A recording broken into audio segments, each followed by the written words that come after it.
Salut mes amis, soyez bienvenus à une nouvelle émission de Vida Universo Mente. Aujourd'hui, on va parler tous ces nœuds que nous avons au niveau émotionnel. Et pourtant, pour libérer les nœuds émotionnels des ceux qui nous laissent sans énergie ni courage pour avoir la liberté et la force de continuer à grandir. Nous devons comprendre que les nœuds émotionnels enlèvent tout le potentiel que nous pouvons offrir à la vie et à nous-mêmes. Les nœuds émotionnels proviennent des obstructions, des déceptions, des vides et surtout des blessures qui restent en raison de notre manque de compréhension de nos relations humaines. Pour tout cela, nous devons fermer les cycles et apprendre à démêler tous ces webs mentaux que nous avons créés sur le plan psychologique pour aller de l'avant sans peur ni douleur. Tout provient des faits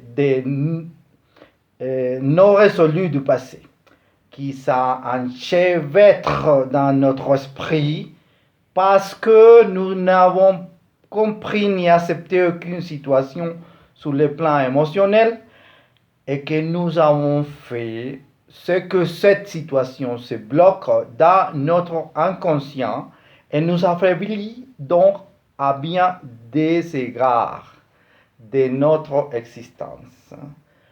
Tout a pu venir d'une relation émotionnelle complexe, d'une perte personnelle, d'une mauvaise relation avec les parents ou même avec les frères et sœurs, et ils sont devenus des blessures d'une enfance traumatique.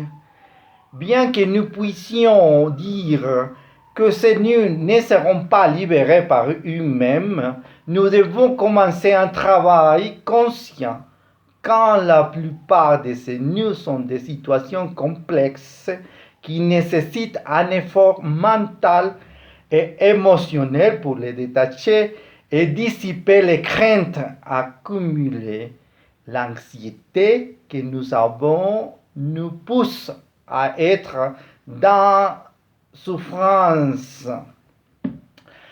Par conséquent, nous maintenons un duel émotionnel. Tous les nœuds ont un impact sur nos muscles, notre système digestif ou notre système cardiovasculaire, car ils nous paralysent. Cela ne nous permet pas de faire quoi que ce soit. Nous espérons qu'ils se résolvent d'eux-mêmes. On ment et nous finissons par devenir plus enchevêtrés. Nous apprendrons alors comment libérer ces nœuds. Donnons un exemple. Lorsque des câbles, des chaînes, des lacets s'en mêlent, les casques sont parfois si complexes que nous perdons patience. Mais le meilleur moyen de le détacher est de savoir comment se forme le nœud ou de suivre le corps pour le libérer. C'est ainsi que nous nous rendons compte de la façon dont le nœud s'est formé. Nous desserrons et remettons ce câble ou ce câble dans sa forme originale.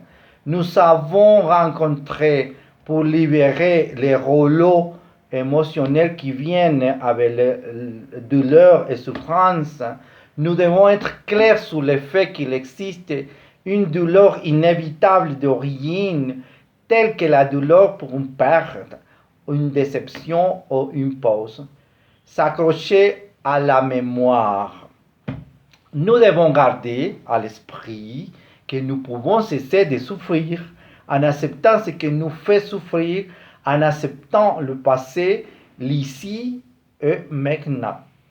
Accepter le fait que ce qui est arrivé dans le passé ne peut rien changer, mais ce que nous pouvons changer, c'est ce que nous ressentons maintenant. Nous pouvons ainsi transformer la souffrance en calme, la peur en sécurité et l'agitation en sérénité. Nous devons apprendre à connaître et à observer ce que nous ressentons dans le présent, voir ce qui fait mal, savoir d'où viennent nos peurs, nos inquiétudes, notre nostalgie, notre tristesse. En reconnaissant et en gérant les émotions, nous nous donnons la possibilité de fermer un cycle pour nous libérer de nous. Il est essentiel de commencer à se sentir responsable de votre vie, de vos émotions, de vos pensées et de vos actions. Ce qui indique que nous devons comprendre tous les problèmes qui nous sont affectés, car le nous qui nous a été créé est la conséquence de quelque chose que nous avons négligé, de ce que nous n'avons pas pris de notre responsabilité et que nous avons finalement créé en tant que dette avec notre développement, et donc il nous fait mal quotidiennement. La relation avec ma mère à nous qui vaut la peine d'éluer. Nous devons toujours pardonner à nos parents, mais si nous comprenons qu'ils ont fait ce qui était à leur portée, grâce à la connaissance dont ils disposaient, nous gagnerons une grande partie du terrain. Notre mère a été un axe fondamental de notre croissance. Nous penserons et sentirons toujours que notre mère aurait pu faire beaucoup plus pour nous et elle ne l'a pas fait. C'est finalement notre responsabilité de continuer à porter ce point, car comme indiqué auparavant, elle donnait ce qu'elle pouvait et offrait ce qu'elle pouvait. Mais c'est à nous de comprendre et de dénouer ce nous, car c'est nous qui sommes touchés.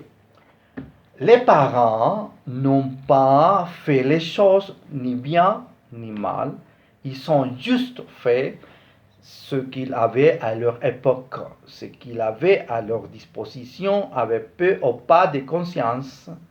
Nous ne sommes pas venus sur terre avec un livre d'instruction, être un papa ou une maman.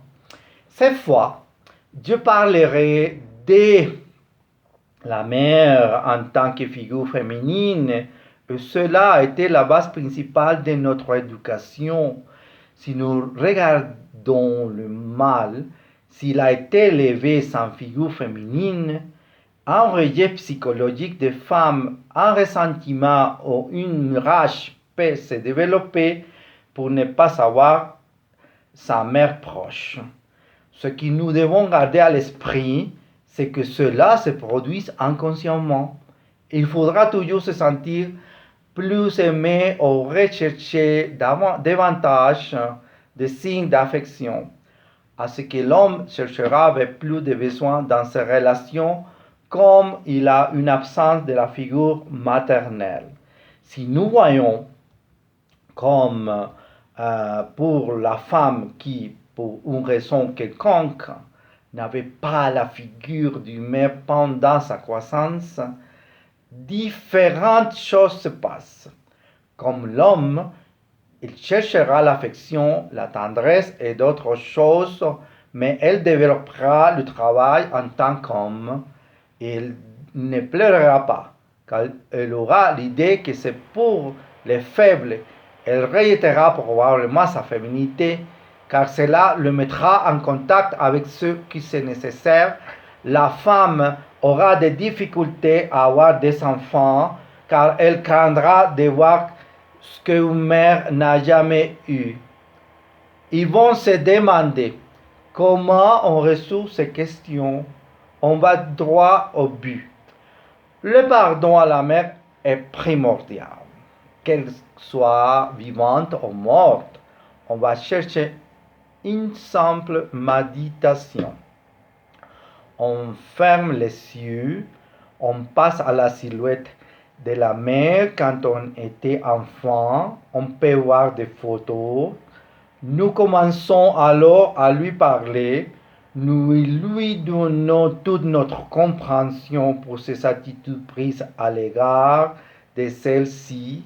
Elle accepte tout ce qu'elle a fait et la façon dont elle agit avec nous et elle l'est pardonnée. Ici, nous pouvons utiliser le Ho'oponopono. Désolé, pardonne-moi, je t'aime, merci. Nous devons comprendre chaque situation qui a amené la mère à prendre une décision contraire à ce que nous voulions. Cet exercice doit être fait avec la conscience de vouloir nous libérer des liens qui affectent notre comportement dans notre pensée. Ce dont nous devons nous souvenir, c'est qu'il nous incombe de supporter cette douleur ou ce traumatisme. Si nous pouvons parler à la mère, nous devons le faire de manière intime, sachant sûrement l'histoire que nous pouvons comprendre et pardonner plus rapidement. Quel que soit son état, la mère mérite le respect, l'amour et l'admiration pour le fait de nous donner la vie. J'ai trouvé cette écriture que vous pouvez prendre comme exemple pour libérer des nœuds émotionnels avec votre mère. Si vous voulez, vous pouvez en créer un avec vos propres mots. L'important est de commencer consciemment à dénuer tous les nœuds. Mère, j'ai beaucoup appris de toi, de ton amour inconditionnel, de ta noblesse et de ta foi inébranlable, de cette même foi que tu me transmets quand tu pries et me demandes, s'il vous plaît, pardonnez mes mauvais moments et les insultes que vous avez peut-être pas entendues. J'étais un imbécile inconscient et le produit de mon immaturité. J'en suis venu à penser que ma raison était plus forte que la vôtre. Du côté de ma mère, il n'y a rien à pardonner. Et j'ai compris que tout ce que vous avez fait était de me protéger de ce monde où vous m'avez apporté. Vous avez que rester calme. J'ai appris, rester heureux, de faire de mon mieux pour le faire bien. Et si je me trompe encore, merci de me pardonner à nouveau. Merci pour ce plat que vous gardez toujours en retard pour me nourrir.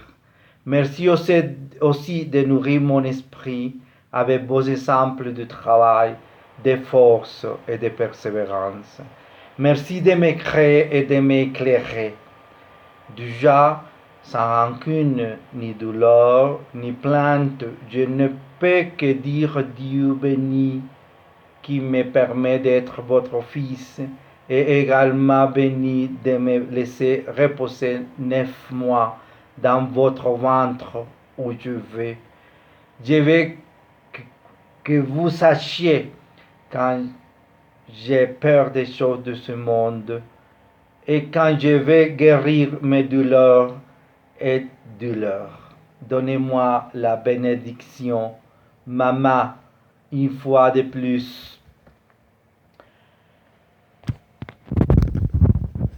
Recevez de mon pardon le plus sincère et le remerciement le plus sincère. Dieu vous bénisse, ma vieille dame. N'oubliez pas d'aimer cette vidéo, abonnez-vous à cette chaîne et si vous ne l'avez pas encore fait, et même une nouvelle émission. Merci d'avoir regardé Vida Universo Mente, Vie, Univers, Esprit. À la prochaine fois.